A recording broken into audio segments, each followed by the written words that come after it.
Hey guys, so this is going to be a tutorial focusing on how to neutralize red skin. I don't know if you guys can see, I have nothing on my face. I've literally just cleansed it with a makeup wipe, and you can see I have lots of redness around my cheeks and my forehead and down my chin. I've had this for as long as I can remember, and it's hard to conceal. Basically, whenever I wear a blush, which is kind of I don't know, I'll give you an example. This is Dainty Blush by MAC. You see when it gives you like the same kind of colour that would naturally show up on my face, it makes it seem like I've taken all my makeup off again, and I just, like, it seems like I have no coverage once I put that colour blush on top. So it's hard finding the right kind of blush colours for that as well. So I'm going to show you how to kind of neutralise the red and choose the right blushes so that you don't bring it back out again. Okay, so I hope you guys enjoy. Okay, so first I've just moisturised my face. You can use whatever you usually use. I've just used this Olay moisturiser with SPF 15. So next I'm going to select a primer with a green kind of tint to it. This is L'Oreal Studio Secrets Anti-Redness Primer. You can see it has like a green tint to it. This is a drugstore product. You can get it, as far as I know, you can get it in both the UK and the US. So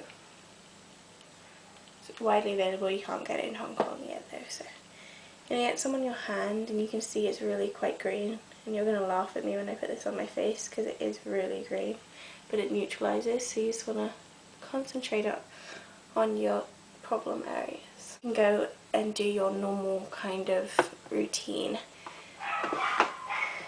Sorry, dogs. So I'm going to start with my concealer. This is another trick. This is an NC shade from MAC, and if you don't know what that means, it's the colour that suits more yellow toned skins rather than red, and the yellow in this will help counteract the redness in any blemishes.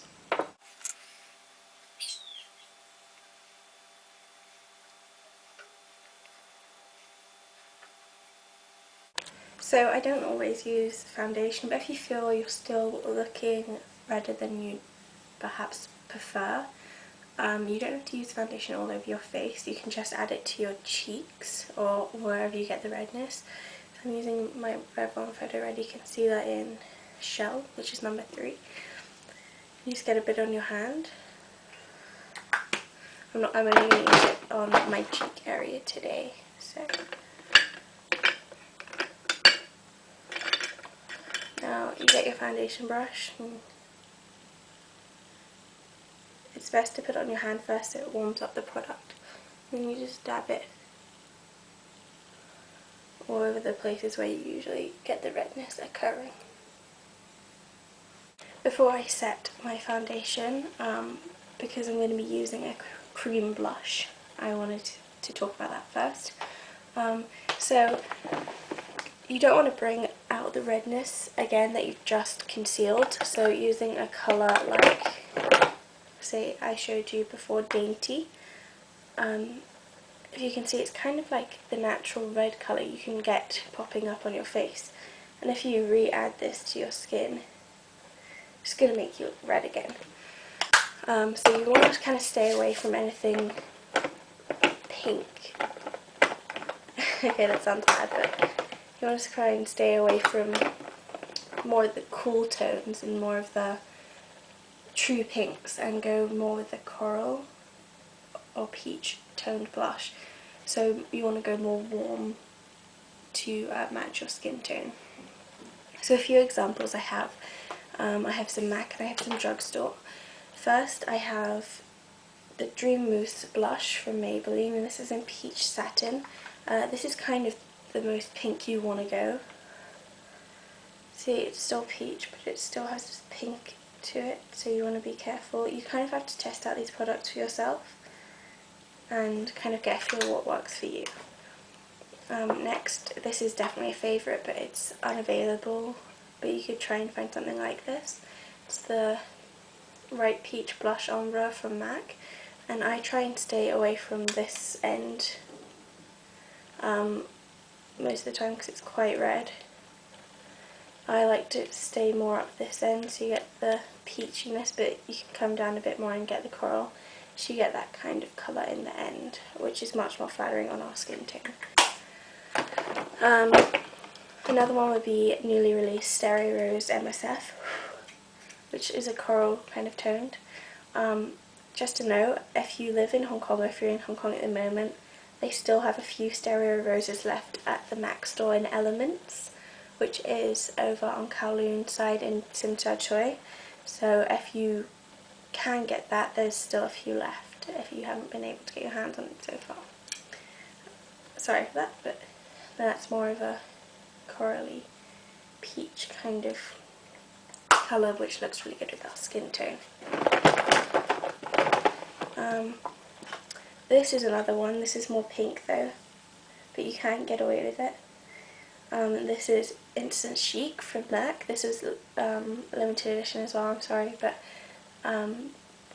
it's kind of a matte peachy pink. It's kind of the powder version of the Dream Matte Mousse, so it's that kind of colour. And finally, the one I'm going to be using today is a cream blush from MAC, which is called Lillicent. It's kind of a dirty, rosy peach, which is really good for our skin tone, I think. Now it looks quite dark on my hand there. It's here. But you use a very light hand with it. So now I'm going to apply that using kind of an angled brush, but I'm just going to dab it in.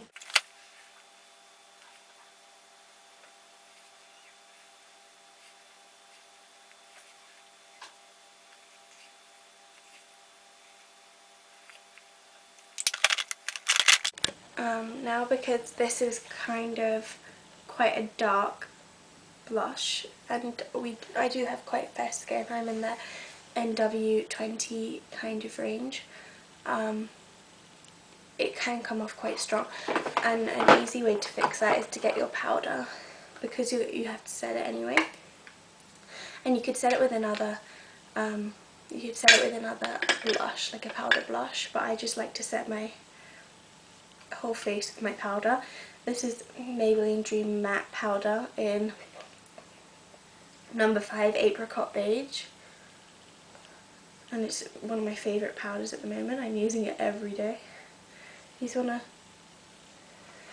kind of sweet fat, I'm using a big powder brush from MAC. This is the 134, but you can use any brush. And you set it in. This actually helps tone down the blush.